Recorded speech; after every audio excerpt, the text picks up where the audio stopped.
Hello, everyone. Welcome to the final talk of this workshop.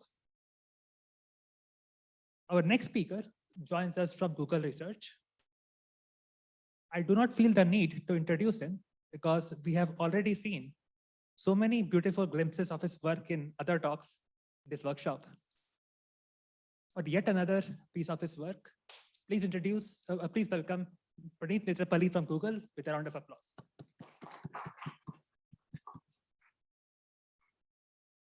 Thank you, Jitin, for the very kind introduction. Now today I'll be talking about near-optimal heteroscedastic regression with symbiotic learning. So I'll explain all the terms. This is joint work with, firstly with Aniket, who is sitting here and who has done the bulk of work, and also Dheeraj, whom we again heard on Monday, and then Dheeraj again, who is currently a PhD student at UC Santa Barbara. So the motivation, let me first begin with motivation for what the problem that we are going to solve. So the main motivation is that when we look at the kind of data that we are training on, initially it used to be MNIST in the 90s, and then ImageNet in the 2010s, and then now we are training on like all the web scale data. These large language models are trained on all of the web, right? So as I mentioned, so initially we had these small scale curated data sets like MNIST and so on. And then in around 2010, we were using ImageNet, which led the first deep learning revolution. And then currently we are using these very large data sets scraped from all over the web for training these very large language models. And the role of data quality is very important, and it actually has changed as we go through the data sets that we have been using earlier compared to now. Particularly when we are looking at these web scale data, which has powered the large model revolution. We are collecting data from all over the web, so it does not have, it's not usually very well curated. Whereas when we went back and we saw models like data sets like ImageNet, which was very highly curated, a lot of effort was spent in actually collecting the data set, carefully labeling it. So the data quality was very well maintained. But whenever we are collecting data from this very large diverse source of diverse number of sources, the data naturally exhibits large variations in quality. So some websites like Wikipedia might be more high quality compared to some other random websites somewhere on the web. And a priori, it's not clear which one is high quality, which one is low quality, right? And in fact, it turns out that very small, even small models trained on very high quality data may actually perform even larger models, which are trained on much larger data. So training on large amounts of data does not necessarily even improve the model, but then in order to be able to take the advantage of all the data that's available, we also need to figure out what is good quality data, and this has to be done automatically, right? And doing it manually is again very expensive, so we want to be able to do it in an automated fashion. So that motivates the problem of learning with heteroscedastic noise. In particular, the question that we ask is, can we learn a predictor that adapts to variations in data quality on the fly? Meaning that we are doing, say, either gradient descent or stochastic gradient descent, and we get a data point, and then how much update that we want to make depending on this data point, how much weight we want to give to this particular data point has to change on the fly. And the key hypothesis in the current setup that we are looking at is that we believe that the data quality can actually perhaps be estimated from the data point itself, right? It's not just some random thing that some data points are high quality and some data points are low quality, but rather just by looking at the data point itself, there might be signals which tell us whether it's of high quality or low quality. So one example is that if we look at, say, books, right? Maybe publisher and other information might actually tell us whether the information in this book is of high quality, is it reliable or not reliable. And similarly, if you look at the quality of language that's there in a sentence, that might tell us whether that sentence is, whatever that sentence is saying, how much we can trust in that sentence and so on, right? So in particular, the data point itself can actually reveal information about the quality of the data point. Yeah, so I'll come to the precise data model on how to model this. So in particular, this is what we call the learning with data dependent or heteroscedastic noise. Okay? Heteroscedastic just means difference, different. Homogeneous. This is different from, say, homogeneous noise. where all data points might have similar amounts of noise. Heteroscedastic just means that different data points have different amounts of noise.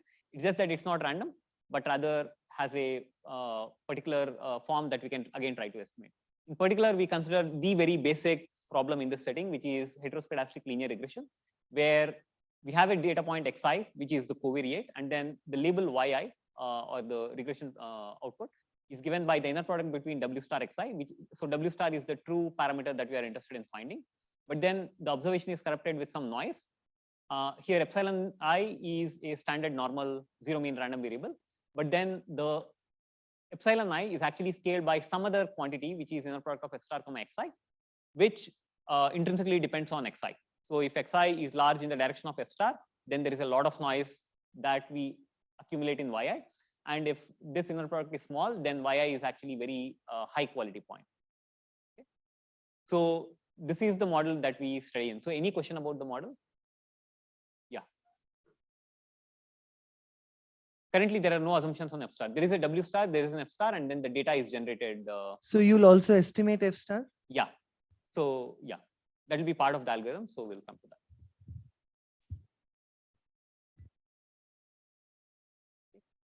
So the goal is to estimate the regressor W star even without any a priori knowledge of noise parameter F star. And we will see as we progress further in the talk that what we really do will be we'll estimate W star and then use that to estimate F star, and then again like cycle between these two.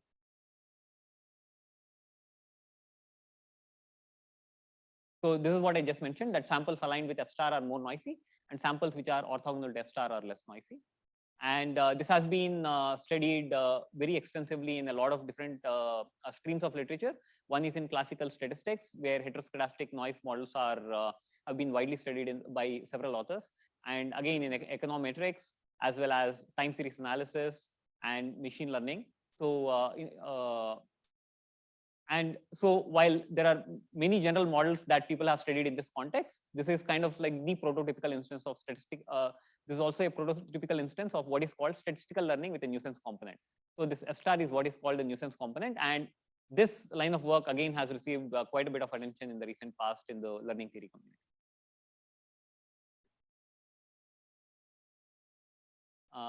No. So in particular, in the earlier works, this was usually estimated only once. So you get a rough estimate for F star, and then you just stick with that. And then you'll see that actually that's not optimal. And alternating and continuing to do this will actually give us the optimal, information theoretically optimal rates. Whereas stopping once do not give us information theoretically optimal. Yeah. And furthermore, this also actually covers the special case of linear regression with multiplicative noise, where F star and W star are equal. So in that case, this just boils down to W star xi times 1 plus epsilon I. This is just multiplicative noise. So and this is again widely studied in like by several papers within machine learning. And while the results will be within this setting where both xi are standard normal as well as epsilon I are standard normal, the results that we present are generalizable to I mean we still require Gaussianity.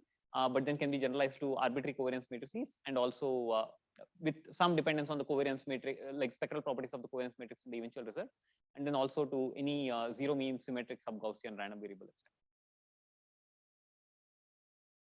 Are you in the compressive regime, or you're assuming that the number No, of this is in the full. There is no sparsity here, but again, like having sparsity is again a interesting question here. Can we get things? Can we take this heteroscedastic noise model to compressed sensing, where we do get like better sample complexity? So what are the improvements that we can get? That's also in it. So you have done it in this one? No, we haven't done this. There is no sparsity in the work that we have currently.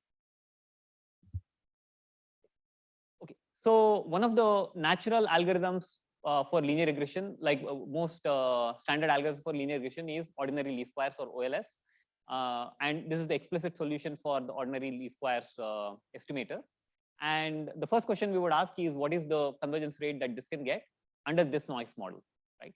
And it turns out that the rate that we get is F star square D over N. And this is in fact the same rate that we will get even if this F star xi was removed, meaning that there is no heteroscedasticity in the noise model, all the data samples have similar noise, right?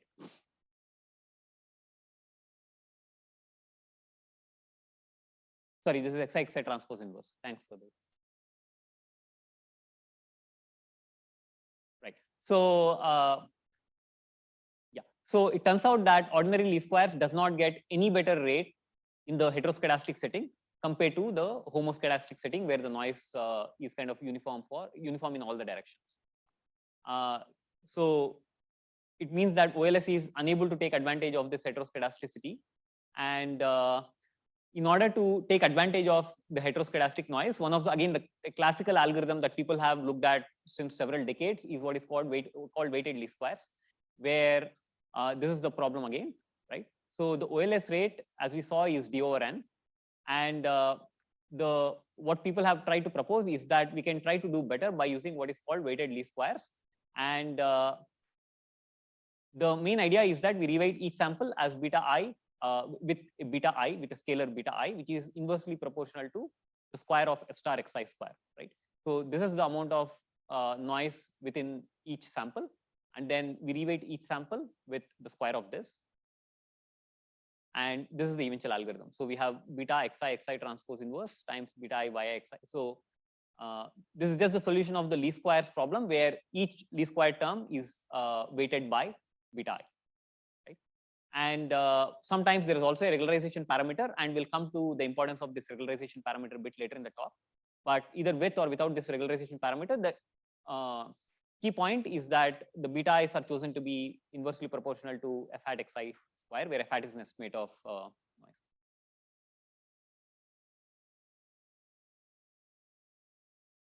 Right. So what classical literature has been able to show is that it asymptotically performs better than OLS, but there have been no concrete rates. So all they can show is that the error that we get using weighted least squares is better than that using OLS, but there is no quantification of what is the improvement that we are getting, and is it any close to being optimal, and what are the statistical limits of heteroscedastic linear regression are unknown. And but empirically, when we see it, like weighted least squares outperforms OLS even with very small number of samples, and even with very crude estimates of f star, right? And the best known non-symptotic rate is for weighted least squares is again no better than this f star square d over n, which is exactly the same as the rate that we have for ordinary least squares.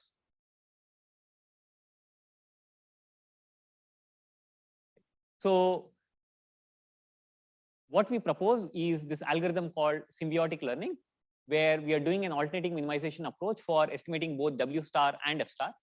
And what this gives is a near optimal algorithm for heteroscedastic regression. In particular, the upper bound that we get for this algorithm is F star square time F star square. This is just a scaling factor. And what we get here is 1 over n plus d square over n square, whereas what OLS gets is d over n, right? So for small dimension, both of them are kind of similar, but particularly when we have d to be very large, instead of getting a error rate as d over n, we are getting something like d square over n square. So is the improvement clear, and why this is an improvement over the rate of OLS?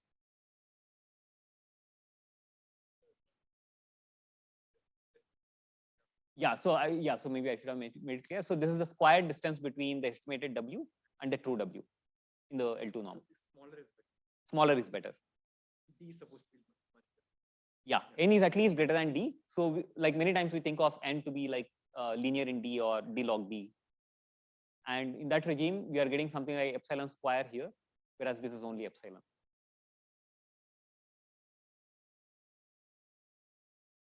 And this result holds with high probability and outperforms OLS whenever, as we said, n is at least like omega twiddle of d. And we also have a matching lower bound, which says that in this particular, like in the model that we consider here, information theoretically, there is no algorithm which can get error which is better than omega twiddle of the same quantity. So up to logarithmic factors in both d and n, both the upper and lower bounds match here. And yeah, and this lower bound applies even when f star is known. And as corollaries, corollaries meaning through the analysis, as corollaries of the analysis, we also obtain efficient estimators for two interesting problems. So the first one is linear regression with multiplicative noise. And the second one is phase retrieval with multiplicative noise. Both of these I'll briefly mention as we go through the proofs. So the linear regression with multiplicative noise is already covered by this result. And the phase retrieval with multiplicative noise is something of a subroutine that we actually use in estimating this F hat.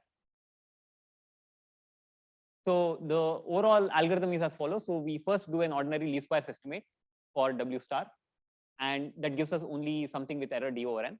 We use that and do a spectral method estimate for F star. That will again give us an estimate for F hat, which also has an error D over N. We then use both W hat and F hat and do this alternating minimization procedure between weighted least squares, where we use the estimate of F and then estimate W star. And then we again do the phase retrieval estimate for estimating F star. And then we keep repeating this process for a logarithmic number of steps. And some of the key techniques in the analysis of this algorithm is to first obtain a non-asymptotic analysis of weighted least squares for estimating W star. So that's for this box. And then another non-convex pseudo gradient descent inspired algorithm for phase retrieval with multiplicative noise for estimating F star here. Yeah, so that's on the error. So as I just told you, so the error that we are considering here is the squared norm between the estimate of W minus the true W star. We want it to be as small as possible. And so this has D over N. So if we consider D over N as epsilon, this is like epsilon and this is like epsilon square. Or yeah, so this goes down as 1 over D over N. This goes down as D over N whole square.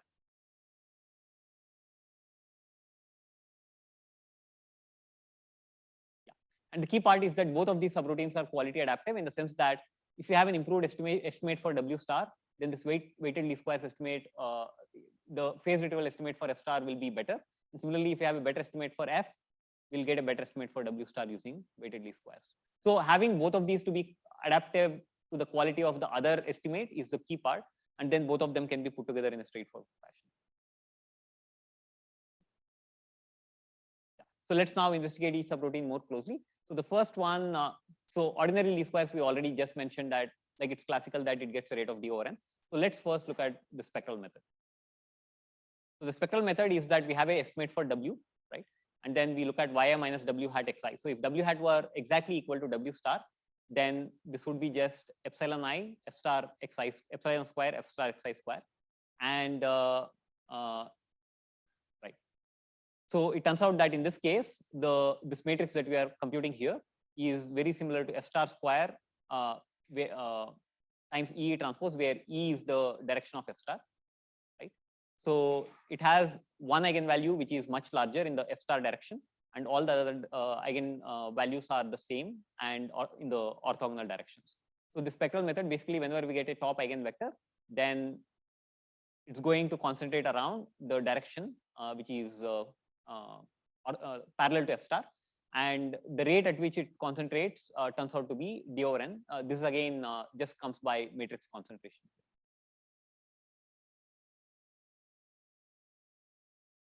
Right. Yeah. So the result is that okay. So F star we cannot approximate including the sign, because either F star or minus F star, because we are multiplying it by an epsilon I, which is a zero mean random variable, symmetric random variable. So F star and minus F star we cannot distinguish. So we can find the direction, but find the direction up to a sign, but the sign cannot be distinguished. So that's why we consider the minimum distance between F hat S to F star or minus F star. So the minimum distance of F hat to either of these two things can be upper bounded by F star square times D over N. And the main issue with spectral method is that it doesn't adapt to the quality of W estimate that we have. So even if I give you exactly W hat, exactly W star as the W, the spectral method still has an error which is of this form. We don't have a precise lower bound, but like even empirically, this is what we see. And theoretically, again, like there is no result which can guarantee, which so far guarantees anything better than D over N. And empirically, we don't see an error which is better than D over N, even if I give you the exact W.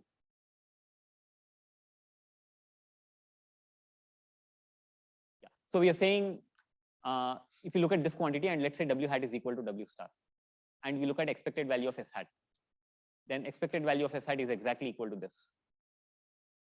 And what we see is that the top eigenvector of the expected matrix is aligned with the F star direction. So we just take the empirical matrix and then compute the top eigenvector of that matrix. That is what we are calling as our estimate of F star. It's not yet come here. This is just standard spectral random matrix concentration, which is what gives us this. Yeah.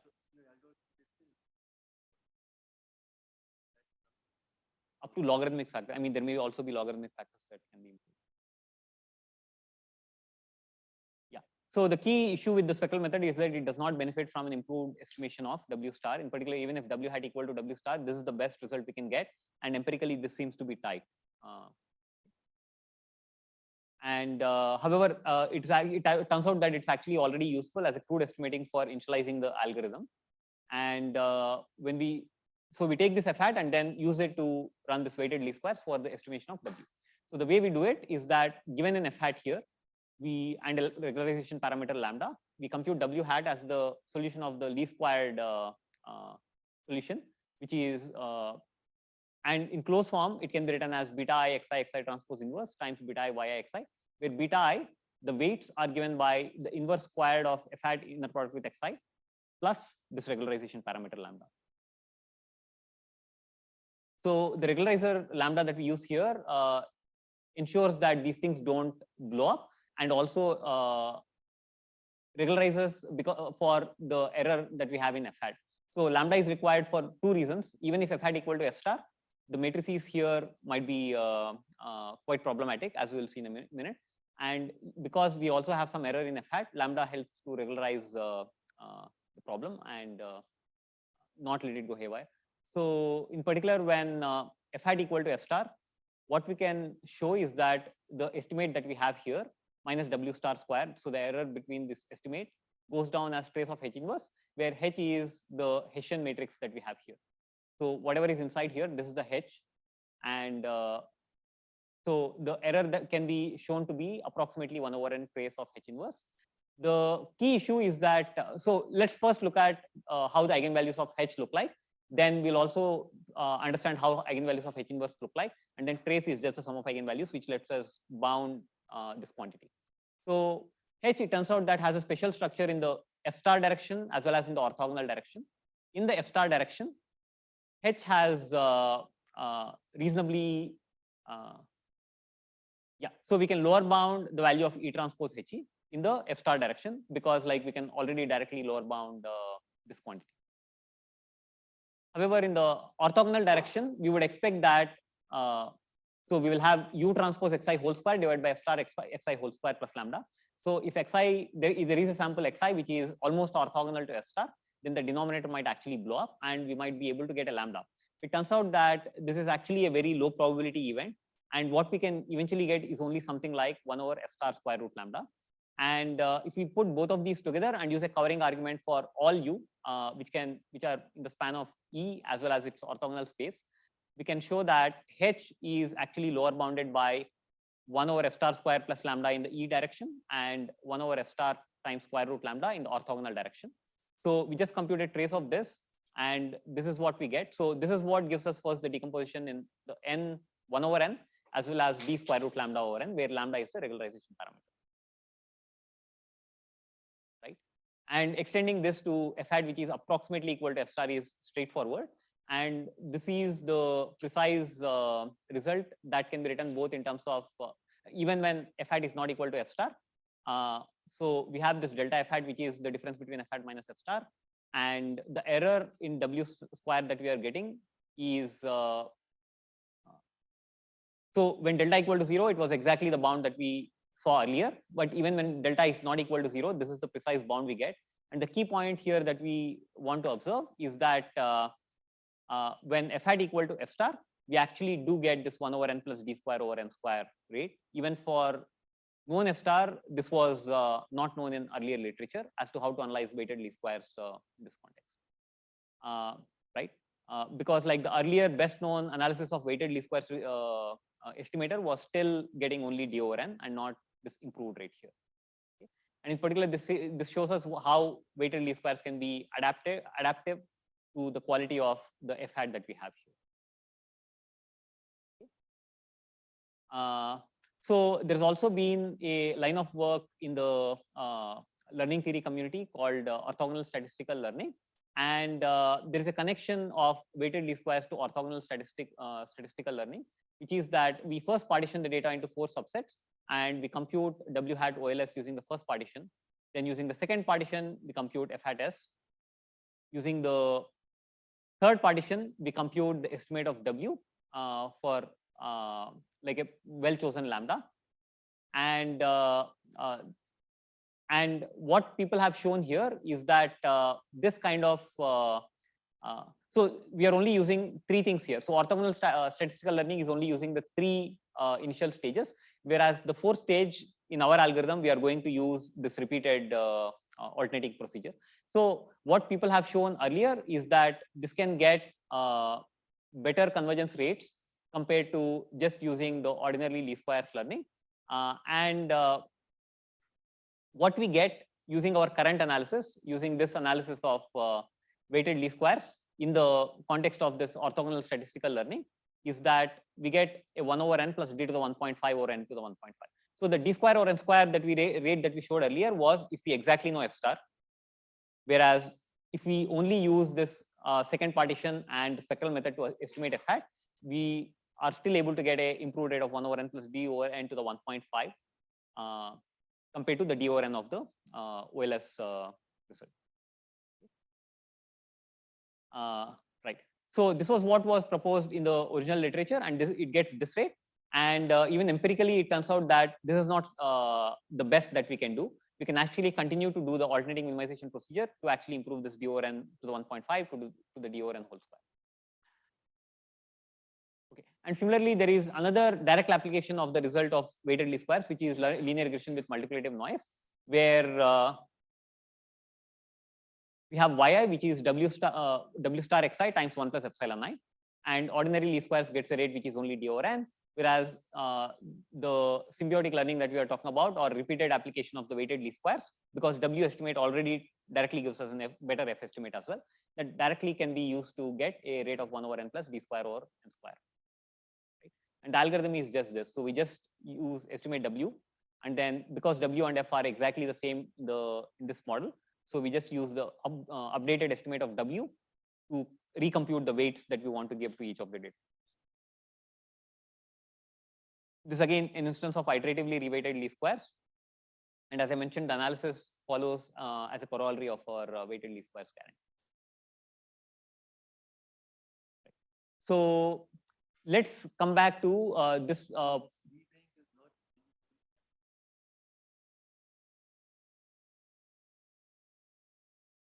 Unless you are able to say something about the quality of each data point, it will not be helpful. Yeah, and it is particularly useful only in heteroscedastic.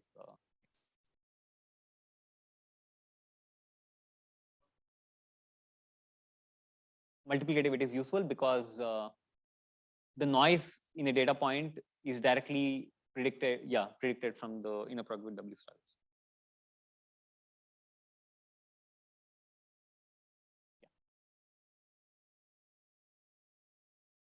So yeah, so the second part of the thing is, once we have a better estimate of W star, we also want to use this to get an improved estimate for F star. And that is where we get this problem of phase retrieval with multiplicative noise. And basically the problem, so let's say I'm giving you exactly W star, and then I only need you to find F star, right? So the observations that we are getting is xi, yi, but because we know W star and epsilon I is actually a zero mean random variable, which is symmetric. So the observations can also be thought of as xi with yi minus W star xi whole square. So which is xi epsilon I square f star xi square. Because epsilon I square is mean 1, because this is a standard normal random variable, you can write it as 1 plus zeta I, where zeta I is the zero mean random variable, right? So eventually the observations that we have are of this form, where we have xi as the covariate and then this as the response that we have. Right? So the reason this looks like phase retrieval is because the output that we are getting is actually the squared of inner product of a fixed vector with the input vector, which is precisely the kind of model that phase retrieval considers. And furthermore, because we have this 1 plus zeta I, which is multiplying where zeta I is 0 mean, this is actually phase retrieval, but with multiplicative noise. Phase retrieval was just this problem where I'm given example data points of the form xi, and then absolute value of f star xi square, and then you want to find f star from these kind of observations. Usually, like phase retrieval considers setting where xi are complex vectors, f star is also a complex vector. So this is actually a complex number, and you're not given like the phase in the complex plane, but only the absolute magnitude of the complex number. So that's why it's called phase retrieval. Yeah, you're not given the phase, only the magnitudes, and then you want to retrieve the phase of each of these measurements. Yeah. So let's think in this way. So suppose we had a priori access to both W star, F star, and then we want to estimate F star. So this might look a bit contradicting, but let me just give you the formula that I want to use, and then it may be a bit clear why we are saying we have a priori access to F star and then also estimate F star here. So it turns out that F star is the expected minimizer of this non-convex quartic objective. Sorry, so this should have been an F here, but this is F star. So if we use F star only for doing the weighting, right? And then we have a loss function in terms of F, where this is the square of the error that we are observing, and then this is the square of F star xi square, right? This is the expected amount of variance we expect to get, and this is the variance that we are actually getting, right? So it turns out that the minimum, when we minimize for this over F, then F equal to F star is indeed the minimizer for this function. Okay? And this is again motivated by like this loss function, and why we are considering this is motivated by noise-free phase retrieval, where we don't even have this because it's like there is no multiplicative noise. And this can also be thought of as weighted least squares on manifold of rank 1 matrices, where F can be replaced as A can be written as FF transpose, and then this is just in a like a linear optimization, except that we are optimizing only over the space of rank 1 matrices, right? However, like this is still not computable from data because we don't know how to put these weights. I mean, here we are assuming access to F star at least to compute these weights, but in general we don't know how to compute these weights. But then we have an estimate for F from earlier iterations from the spectral method and so on, right? So we will just use them for doing the weights here. So L hat of F is just the same quantity, except that we use the previous F hat here. This is sorry, so this again should be F here. And so the goal would be to show that if you do gradient descent or stochastic gradient descent on this L hat of F, where we start with W hat, which is approximately equal to W star. So this leads to a bit more of additional noise here, delta I. And then we also have this F hat approximately equal to F star. Then we want to show that the gradient descent on this objective function rapidly converges close to F star. So anyway, we have a estimate of F star, which is close by D over N. So it's in a small ball. We only need to show local convergence guarantees for this when we initialize F very close to F star. But the main challenge is that L hat of F here is highly non-convex and its section is ill-behaved, particularly when F is very close because in particular directions, because like xi can actually be orthogonal to F star, and that basically blows up these weights. So the main idea is that we analyze pseudo gradient descent by approximating the gradient using the following. The main thing is for the denominator, we just use the previous F hat. We only treat it as a function where the numerator has the parameter F. But then even within that, when we compute the gradient, we get this entire thing where even this would have been F. But it turns out that we can also replace this by F hat, and then analyzing. So this is not the exact gradient. So that's the reason this is not the exact gradient. But it turns out that this is approximately still a descent direction, and that's why we use this to move the parameters in. And finally, we have this indicator function where we select only those samples whose inner product with F hat is some reasonably large enough, Otherwise, again, like these quantities blow up and will make it quite unstable. So the algorithm is just we compute stochastic pseudo stochastic gradient using the formula that we had before, and then we perform a stochastic gradient descent update. The only difference is that we actually use a diagonal preconditioner where we use different different learning rates for the f hat direction and different learning rate, some other learning rate for all the orthogonal directions. So finally, the result that we can get is this for multiplicative noise. The precise form is unimportant, but the key thing to note here is that we like the eventual error actually depends on the error that we have in W estimate as well as F estimate. And and in particular, if like this kind of aggressive update in the F star direction, as I mentioned, the diagonal scaling using different step sizes in the F star direction and in the orthogonal directions is actually important to ensure that we actually can benefit from the improved estimation of W star. So if we just use this f hat equal to f hat s, which is computed from W hat OLS and W hat as the output of the first stage, then we get an error bound, which is for f, which is 1 over n plus du over n to the 1.5, which was the same as what we got for W. Now, instead of spectral method, so this is strictly better than the spectral method, which only had gotten d over n, right? Now we can then plug this back in the weighted least squares estimate, and this recursively can be easily shown to obtain a bound of d square over n square. So this is the key idea, that we can actually feed back in the improved estimate of W into F and then F into W.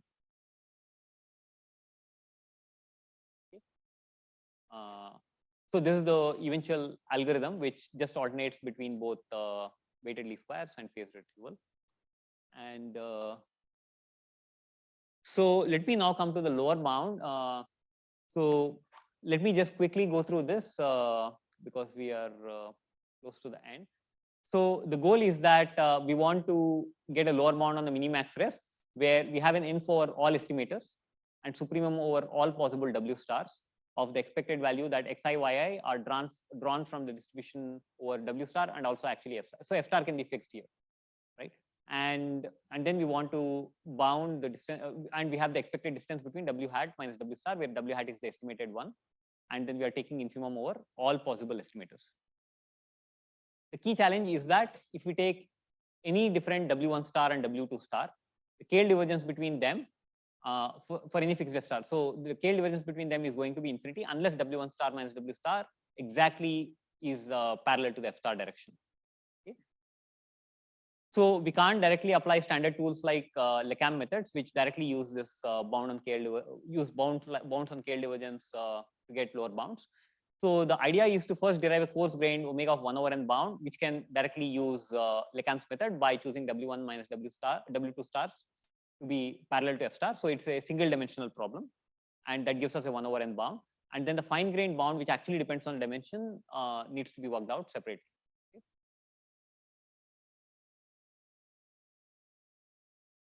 So let me quickly give a brief overview of how the fine grained lower bound works. So we have E1 to ED, which are orthonormal basis for RD, right?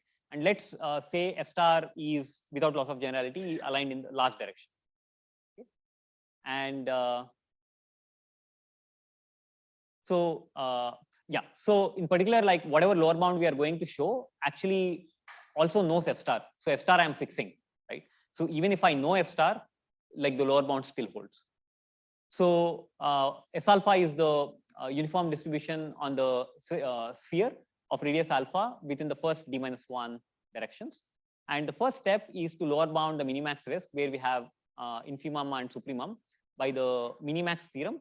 Can be, I mean, minimax theorem gives us equality, but then even without minimax theorem, we can get a lower bound which uses a particular distribution for W star. Right? We are particularly picking a particular hard distribution, and the lower bound, the minimax risk is always lower bounded by whatever we get for a particular hard distribution. And the hard distribution is just W star being sampled uniformly from the first d minus 1 directions.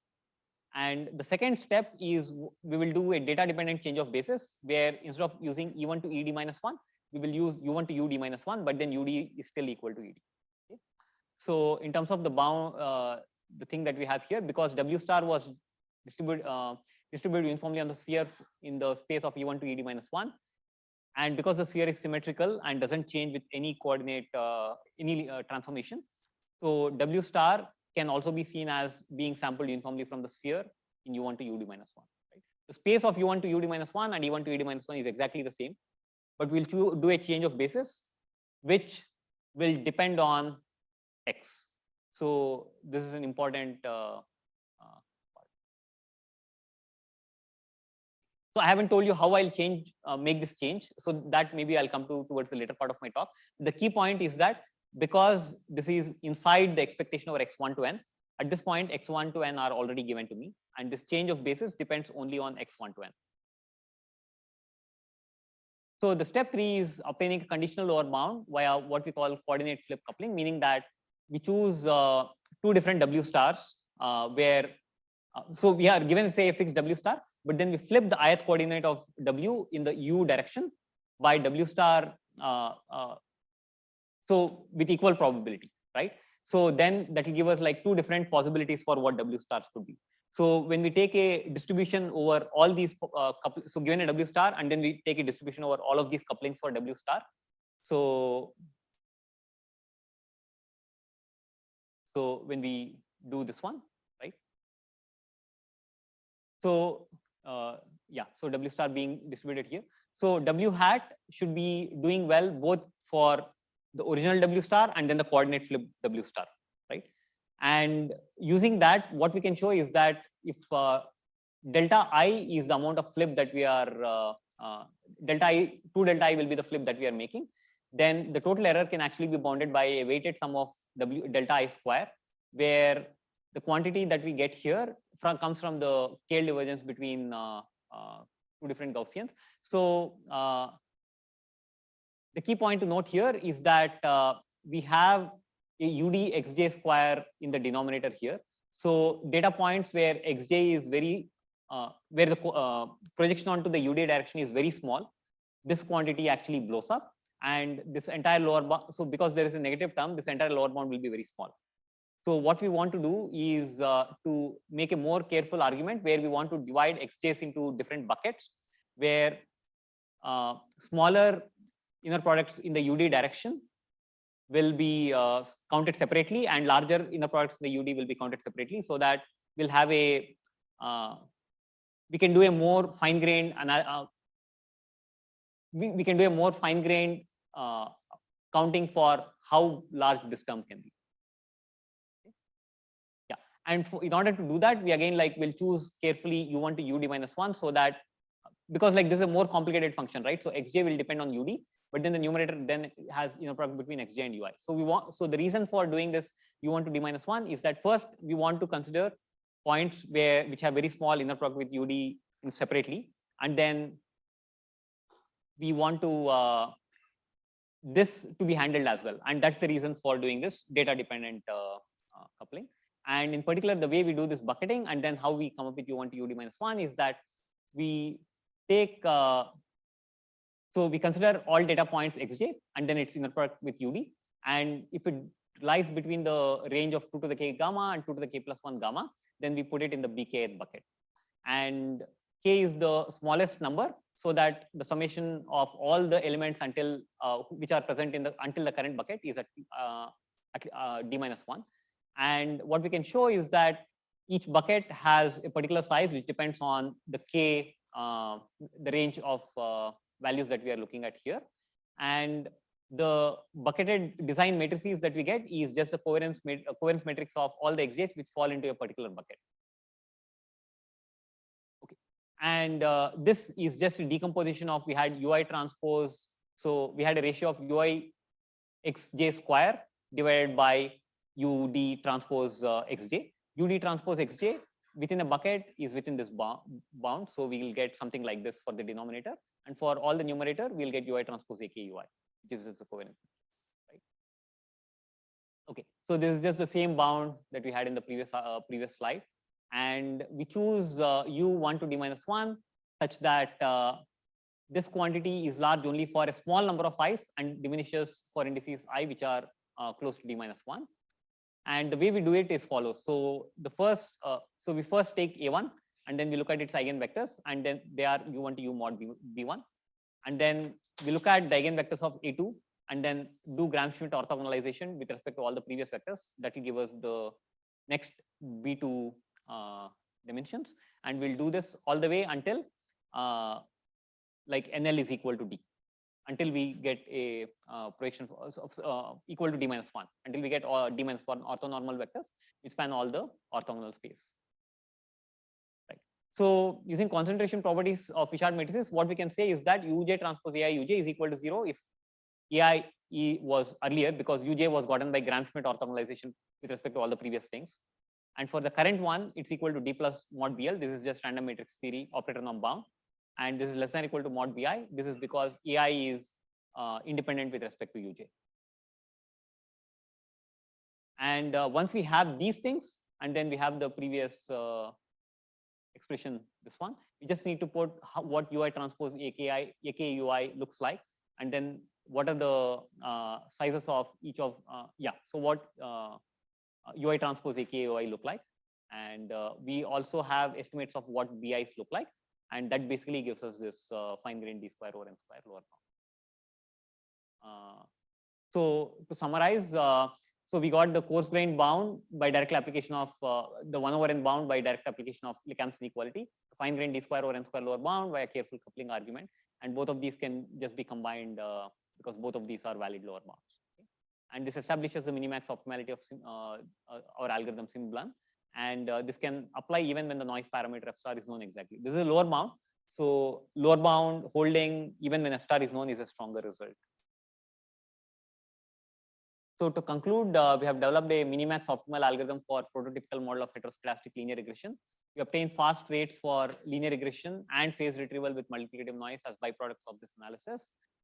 We have a lower bound technique that can actually handle infinite mutual information quantities and can be interesting for other problems where we have these very heavy tail and where mutual information quantities might not be easy enough to bound. And there are interesting open questions to go from here.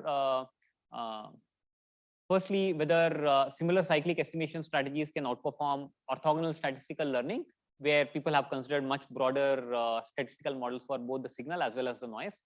And the second one is even within the heteroscedastic setting, there are many different models beyond linear, like generalized linear models or linear bandits and so on. And overall, it seems like handling and obtaining better algorithms which can actually take advantage of heteroscedastic noise, where noise can be different in different data points, would be a very useful thing to do, particularly in the scale of large scale learning with very large scale data. Thank you.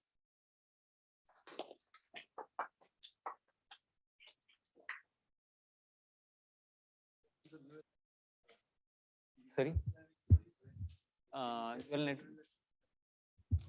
Yeah, so that's a good question. I think it should be doable. I guess like maybe you will have like a neural network to estimate for evaluation, and then a neural network to estimate the quality of a data point.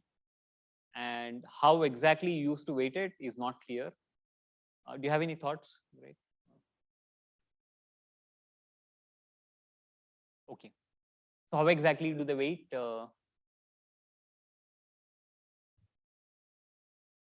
But the back propagation doesn't go through all of it, right? So you yeah. But I guess what I'm wondering is here, the weight that we use is specific to the linear, like the least squares loss.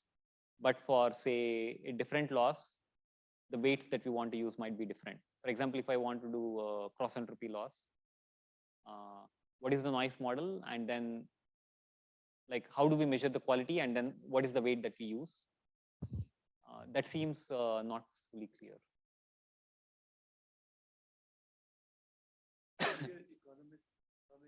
Yeah. Yeah, we are not aware of any lower bounds in that literature. Yeah. So for this kind of problem, I think to the best of our knowledge, this is the first lower bound.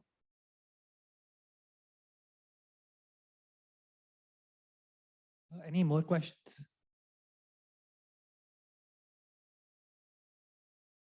Let's thank the speaker.